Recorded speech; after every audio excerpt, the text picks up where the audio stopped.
Welcome Pakistan India's number 1 reaction YouTube channel. जी हाँ, तो इंडिया को मिल चुका है बहुत बड़ा खजाना जो कि आने वाले सालों में इंडिया पूरी की पूरी दुनिया पर राज करेगा। पाकिस्तान तो क्या अमेरिका पर भी करेगा। और ऐसा खजाना मिला है कि जो दिन ब दिन तरक्की की तरफ जाएगा और ये आने वाले दौर में इतने तरक्की पजीर हो जाएगा कि भाई छोटे मोटे मुल्कों से तो ये बात करना पसंद नहीं करेगा। और ऐसा खजाना मिल चुका है, आप खुद देख के हैरान हो जाएगी वो कौन सा ऐसा खजाना है यार। मुझे लगता है आप भी बड़े वो हो रहेंगे बेचैन के देखने को तैयार होंगे। बहुत ज्यादा बेचैन हो रहे हैं। आखिर देखें तो सही, इंडिया को ऐसा कौन सा खजाना मिला है जो कि आने वाले सालों में पूरी की पूरी वर्ल्ड पर हुक्मरानी करेगा। हर मुल्क जो है इनसे कर्जे भी लेगा। हर मुल्क की यार बशिंदे की चाहत होगी कि हम जाकर इंडिया में काम करें ताकि हम भी माला माल हो सकें। So without wasting any time let's get start the video. उससे पहले आपसे रिक्वेस्ट है कि चैनल को सब्सक्राइब कर दें और वीडियो अच्छी लगे तो लाइक और कमेंट जरूर कर दीजिए। So without wasting any time let's get start the video. दोस्तों, भारत के वैज्ञानिकों को राजस्थान में एक ऐसा खजाना हाथ लग गया है जिससे पूरे देश की सूरत बदलने वाली है। इस खजाने के बल पर न सिर्फ भारत परमाणु हथियारों के मामले में सबसे टॉप पर पहुंच जाएगा, बल्कि इसके जरिए देश में बिजली की कमी भी दूर कर देगा। इसके अलावा भारत की अर्थव्यवस्था में इतना ज्यादा उछाल आ जाएगा कि अमेरिका, चीन भी इसके आगे बहुत जल्दी फेल होते हुए नजर आएंगे। दोस्तों, यही वो खजाना है जिसके बल पर रूस और अमेरिका सुपर पावर बने हुए हैं और अपनी परमाणु शक्ति से दुनिया को डराते हैं। लेकिन अब सुपर पावर बनने की बारी भारत की आ गई है और वो इस खजाने के बल पर पूरी दुनिया पर राज करेगा। दोस्तों, आज के टाइम में किसी भी देश के लिए परमाणु हथियार सबसे महत्वपूर्ण है। हर देश ज्यादा दूरी तक मार करने वाली मिसाइल बनाकर दुनिया में अपना भौकाल दिखाने को बेताब है। लेकिन इस मामले में कुछ गिने चुने देशों को ही सफलता मिल पाई है, क्योंकि परमाणु के लिए तकनीक और यूरेनियम की जरूरत होती है। इसके अलावा किसी के पास यूरेनियम नहीं है तो किसी के पास टेक्नोलॉजी नहीं है। वहीं भारत भी परमाणु संपन्न देश है, लेकिन परमाणु ऊर्जा के लिए भारत को दूसरे देशों से यूरेनियम खरीदना पड़ता है। कई देश भारत को इस शर्त पर यूरेनियम देते हैं कि भारत उस यूरेनियम का इस्तेमाल रक्षा जरूरत के लिए नहीं करेगा। लेकिन अब ये कहानी बहुत जल्द बदलने वाली है। भारत अब इन देशों की मनमानी नहीं झेलेगा। अब ये कब और कैसे होगा, इसे जानने के लिए वीडियो को एंड तक जरूर देखिएगा।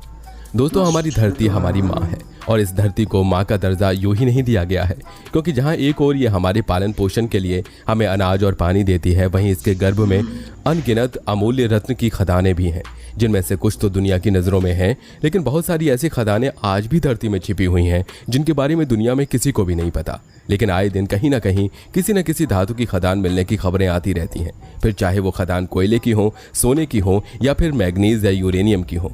हर एक खदान अपने आप में किसी खजाने से कम नहीं होती है। आप में से बहुत ही कम लोग ऐसे होंगे जो यूरेनियम के बारे में जानते होंगे। तो दोस्तों, सबसे पहले तो हम आपको यही बता देते हैं कि आखिर यूरेनियम क्या बला है। तो दोस्तों, धरती के अंदर एक ऐसी चीज़ पाई जाती है जो देखने में बहुत ही सुंदर और सफ़ेद चमकदार होती है और हवा के संपर्क में आने पर अपने आप ही जल उठती है। इसका नाम है यूरेनियम। यह प्रकृति में बिल्कुल फ्री स्टेट में नहीं पाया जाता, बल्कि एक कंबाइंड स्टेट में पाया जाता है, जिससे कुछ प्रक्रिया के द्वारा शुद्ध रूप से निकाला जाता है। यूरेनियम तत्व की खोज 1789 में जर्मन वैज्ञानिक ने जमीन से निकलने वाले एक मिनरल से की थी। उन्होंने इस तत्व का नाम यूरेनस ग्रह के आधार पर यूरेनियम रखा था। यूरेनियम के निर्माण के बारे में ऐसा कहा जाता है कि इसका निर्माण धरती पर शुरुआत से पहले ही हो चुका था। दरअसल यूरेनियम एक रेडियो एक्टिव पदार्थ है और इसलिए इसका उपयोग कई सारे कामों के लिए किया जा सकता है। यूरेनियम कार्बन अमोनिया के उत्पादन में उत्पीड़क के रूप में किया जाता है। यूरेनियम का उपयोग परमाणु ऊर्जा के उत्पादन में भी किया जाता है। इसके अलावा इसका उपयोग एक अनेक मिश्र धातु के निर्माण में भी होता है। इसका उपयोग गैस विसर्जन के उपकरण में इलेक्ट्रोल के रूप में भी होता है। इसके अलावा यूरेनियम के नाइट्रोक्लोराइड का उपयोग दवाई के निर्माण में भी होता है।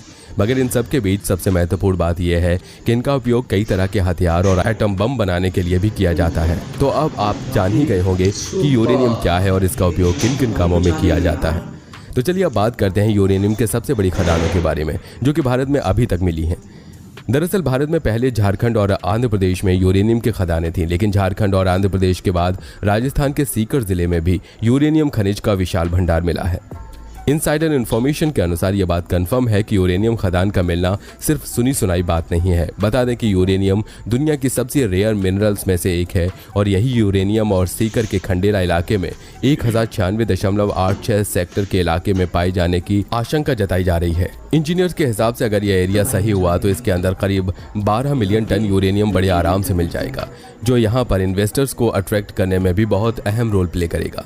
हालांकि अभी यूरेनियम की क्वालिटी की जांच नहीं की गई है। इसकी जांच होने के बाद ही तय किया जाएगा कि यहाँ से निकलने वाले यूरेनियम का परमाणु हथियार बनाने में इस्तेमाल किया जा सकता है या नहीं, और इसकी क्वालिटी पता करने के बाद ही इसका भविष्य तय किया जाएगा। आपको बता दें कि माइनिंग के लिए राजस्थान सरकार लेटर जारी करने के बाद uranium corporation of India limited यहां पर करीब 3000 करोड़ का इन्वेस्टमेंट करेंगे। ऐसा माना जा रहा है कि यूरेनियम माइनिंग शुरू होने से राज्य के कम से कम 3000 लोगों को रोजगार मिलेगा, जो कि राजस्थान के लिए बहुत ही महत्वपूर्ण बात है। इस उद्योग से वहां की बेरोजगारी दूर होगी और आर्थिक संकट भी कम होगा। इसके साथ ही साथ राजस्थान में बिजली संकट भी दूर हो जाएगा, क्योंकि आपकी जानकारी के लिए बता दें कि यूरेनियम का इस्तेमाल बिजली बनाने में भी किया जाता है।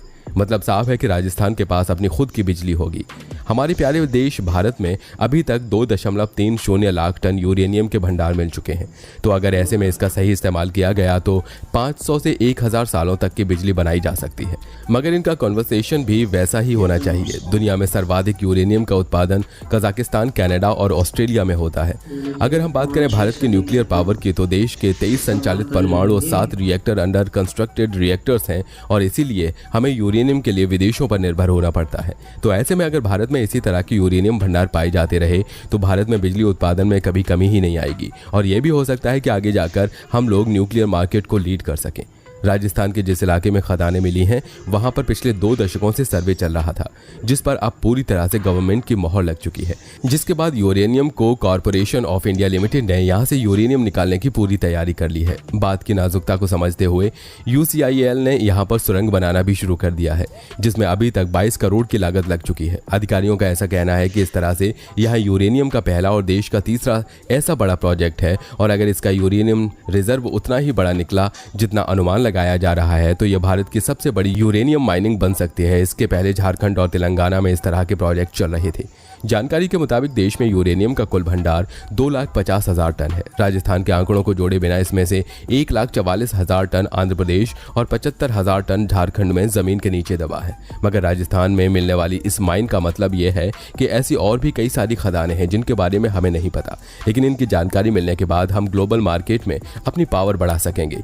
अभी तक भारत परमाणु ऊर्जा से संबंधित जरूरतों को पूरा करने के लिए कजाकिस्तान, कनाडा और ऑस्ट्रेलिया से भारी मात्रा में यूरेनियम का आयात करता है। ये देश इस शर्त पर भारत को यूरेनियम की आपूर्ति करते हैं कि भारत यूरेनियम मिश्रित धातु से सिर्फ यूरेनियम निकालेगा और दूसरी धातु को बिना छेड़छाड़ किए उन राष्ट्रों को वापस लौटा देगा। वर्ल्ड न्यूक्लियर एसोसिएशन के आंकड़ों के अनुसार दुनिया में रिकवरी करने लायक यूरेनियम भंडार की कंट्रीज में सबसे पहला नाम ऑस्ट्रेलिया का आता है, जहां पूरी दुनिया में यूरेनियम का 29% भाग केवल ऑस्ट्रेलिया में है। दूसरे नंबर पर आता है कजाकिस्तान, जहां पर 12% यानी कि 6.8 लाख टन यूरेनियम है, और तीसरे नंबर पर रूस, जिसके पास लगभग 9% यानी कि 5 लाख टन यूरेनियम के भंडार हैं, और रूस से थोड़ा पीछे 4.9 लाख टन यानी कि 8% यूरेनियम भंडार के साथ कनाडा इस लिस्ट में शामिल है। मगर राजस्थान में इतनी बड़ी खदान मिलने के बाद आज भारत के पास काफी मात्रा में यूरेनियम भंडार मौजूद है। इस खदान की चर्चा पूरी दुनिया भर में हो रही है, लेकिन गौर करने वाली बात यह भी है कि कहीं इस खदान से प्रकृति को कोई नुकसान तो नहीं पहुंचेगा, और यह खुदाई से वाकई में राजस्थान और पूरे देश को बहुत सारे फायदे होंगे या नहीं, यह तो पूरी खुदाई के बाद ही पता चलेगा। क्योंकि इतिहास बताता है कि जहां जहां पर खदानें खुदी हैं वो जगह लगभग बर्बादी के कगार पर पहुंच गई है। अब इस खदान से देश के भविष्य का क्या होगा ये तो कुछ सालों के बाद ही पता चलेगा। फिलहाल अभी देश में 5,680 मेगावाट न्यूक्लियर बिजली बन रही है, लेकिन राजस्थान में यूरेनियम भंडार मिलने के बाद 10 और नए प्लांट बन रहे हैं, और इनसे 7,700 मेगावाट और बिजली बनेगी, जिसके बाद न सिर्फ कई महत्वपूर्ण उपकरण हम दुनिया से खरीद सकेंगे बल्कि भारत में इन्वेस्टमेंट भी बढ़ने लगेगा। और सबसे बड़ी बात कि दुनिया में भारत को एक अलग नजरिए से भी देखा जाएगा। आपको बता दें कि चट्टानों को चीरकर धरती की गहराई से यूरेनियम को निकाला जाता है। बात करें इधर झारखंड यूरेनियम के, तो झारखंड में ये खदान हरी भरी झाड़ियों के काफी नीचे स्थित है। भारत का यूरेनियम भंडार झारखंड में जादूगोड़ा शहर के नरवा पहाड़ के खदान का काम पूरी तरीके से मशीनों पर निर्भर है।